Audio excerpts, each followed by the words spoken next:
Hi there guys, so I've just put together this slideshow covering puncture prevention in bicycle tyres.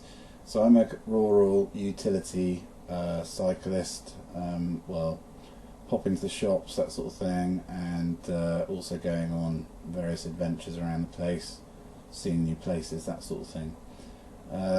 My main bicycle tyre brand of choice is Schwalbe, so really this kind of focuses around their tyres, and also a few add-ons such as sealants and things that you can use.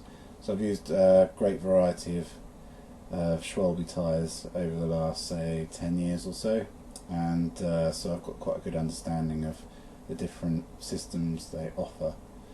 So the first thing we'll just get out of the way to start off with is tyre liners. These are like a kind of ribbon of plastic which you put between the inner tube and the tyre, and they're absolutely terrible, and I wouldn't recommend them to anybody. They cause more punctures than they actually prevent.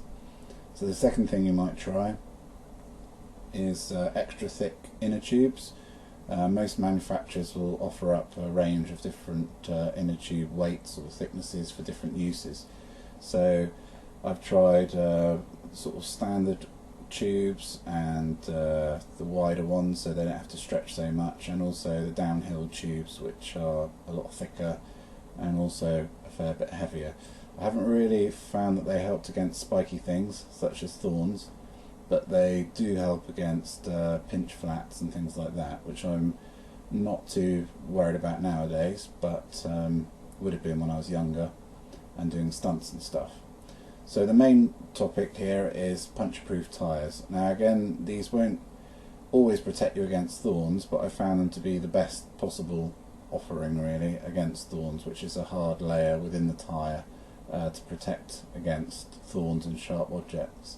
So this is a freak occurrence I had a number of years ago with a very, very sharp flint, and you can see in there the small yellow area where the puncture protection belt, which is a Kevlar guard in this case, has just about held the tyre together, but the cut extended so far up the sidewall of the tyre that the tube poked out and burst, and I was able to get home by layering some cut up inner tube inside the tyre, which was okay. There's the offending flint, and it was angled perfectly and stuck firmly in the ground, so a bit of a freak occurrence really. So here are some of the Schwalbe puncture protection systems, and going from left to right we've got a race guard, a V guard and a green guard. So the two on the left are my preferred sort of system, where you've got a kind of densely woven belt within the tyre, and the one on the right, the squishy green guard, which is an extra layer of rubber, that's not so quite so good in my opinion. It does stop things poking through the tyre, but it doesn't do quite as good a job as this, which is a Vectran woven layer basically within the tyre. And this is the most effective thing I've found to stop punctures from just about anything. A tyre which is absolutely indestructible and fitted with that is the Marathon Non-DL Double Defence, which has got the Vectran layer in it and also some sidewall reinforcement. I've never had a puncture in that tyre. So if that's a bit above your budget, because you're looking at probably £100 per set for a set of tyres, you might consider some sealant.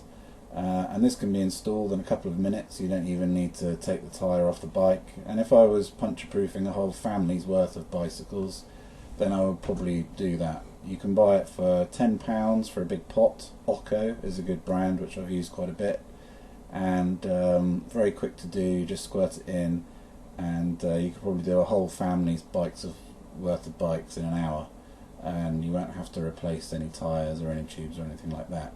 There are some disadvantages with it because it causes the valves to malfunction after a while, but you can replace those with spare ones, so that's quite a good system as well.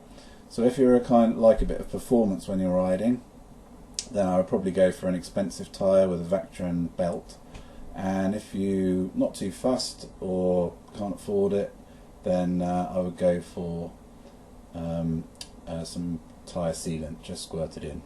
So that's my thoughts on the matter, and if you've got any questions, please feel